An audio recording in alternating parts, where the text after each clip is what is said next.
Napaganda kasi nakakatulong, mapapa-boost na immune system, and reduce the body odor up to 64%. Nakakatulong din siya yung pabilisan yung pagaling ng skin problems, yun.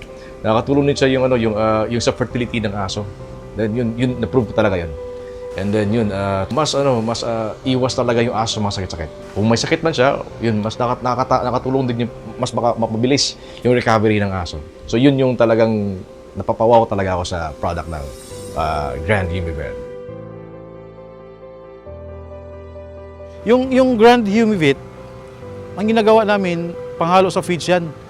Kasi nung una, ang pagkakaalam ko, panghalo lang siya sa livestock ng chicken, ng piggeries, sa mga baka. Pero sa akin, trinay ko yung Grand Humivit sa prawn farm. Pero ang nangyari, magandang resulta.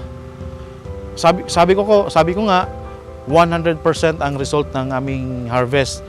9,000 kilos lang yung target namin, umabot kami ng 11,000 kilos. So sabi ko, maganda itong resulta ng Humivit. So hindi na namin in-stop. Araw-araw namin ginagamit ang Grand Humivit.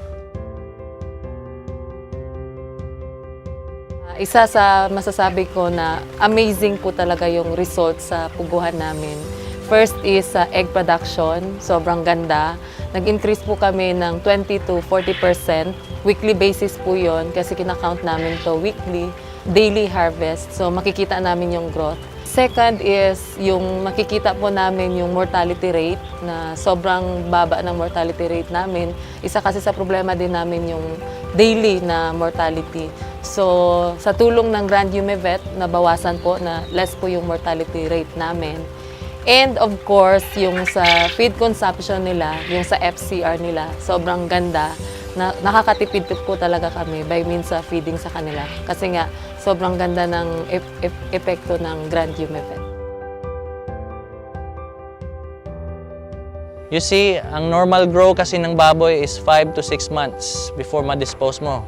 From weaning stage hanggang dun sa harvesting, it takes 5 to 6 months. But using our product, Grand Humivit, we can have it harvested on the 4th month. And it will just weigh 80 kilograms and more. So the feed conversion rate or yung feed na pinapakain natin will convert into live weight that fast. Because our Grand Humivit facilitates absorption of nutrients faster, no, sa mga feeds when we mix it in feeds or minimix natin sa kanilang inumin. So mabilis po yung paglaki ng ating mga hayop na malayo sa sakit and lesser expenses sa mga additional injectables like mga antibiotics, no, probiotics, whatever additional expenses may incur, malales po ito using Grand Humivit.